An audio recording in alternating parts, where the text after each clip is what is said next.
In Northern Bedford, the Panthers and Bulldogs were fighting like cats and dogs. Claysburg Kimmel marching down the field. Quentin Burkett will take the rock, and he's going to hammer it home. Bulldogs pull within 7 points. Panthers' Isaac Drenning will get those back. The play-action pass going to Josh Dasher. He spins off a defender, makes a dash for 6 of his own. Northern Bedford pulls away from there, 41-25. Chestnut Ridge back in PA and taking on Penns Valley. Lions quarterback Logan Hauk is going to stretch his legs. He'll take it and head off to the right side of the field where he finds daylight, taking it into Rams territory. Now he's going to give his legs a rest and would showcase his arm. He avoids the pressure and finds the real McCoy, Justin McCoy, and he will not be denied. Chestnut Ridge goes up 35-7 and never looks back as the Lions roar to a 41-26 win. Huntington heads north to challenge the Mounties in PO, defending their home turf. Daniel Slagoski dropping back, puts a nice little fade to TJ Thompson. TJ comes up with the TD. Huntington, though, would never let momentum slip away.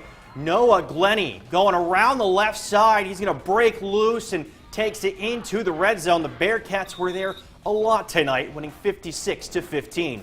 To the ICC, Williamsburg was back at home against West Branch. The Blue Pirates would be the first to find the end zone. Aiden McMonigal appears basically out of nowhere and finishes when he finds pay dirt to make it 7-0. Williamsburg would do it again in the first half. They pounded in from a few yards out for a 14-0 lead, but West Branch would answer eventually. Kyle Myers to Justin Rothrock for the score, but Williamsburg hangs on for the 14-6 win.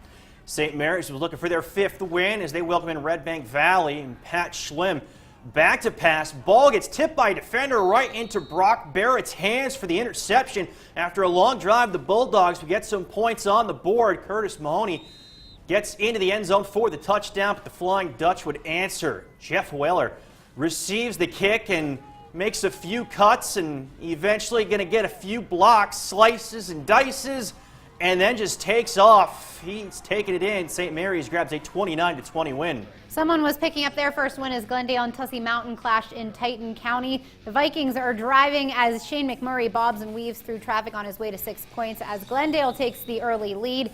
Tussey Mountain, though, would go to the air looking to move the chains, but the Vikings strip it and they would recover the ball. Tussey was a little camera shy early in this one, but they would get it going late, winning 54-21.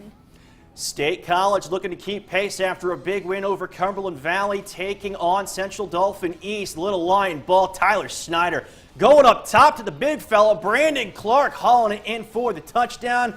Later, going to hand it off to Pete Hafner. That's always a pretty good idea. He takes it right up the middle. They tack on more after an East fumble. State College wins 33-14. Elsewhere, Punxsutawney and Brookville both pick up wins tonight. And Brockway remains undefeated, 63-21 over Bradford. We're taking our last time out, but when Sportsbeat returns, we'll name our star and play of the week.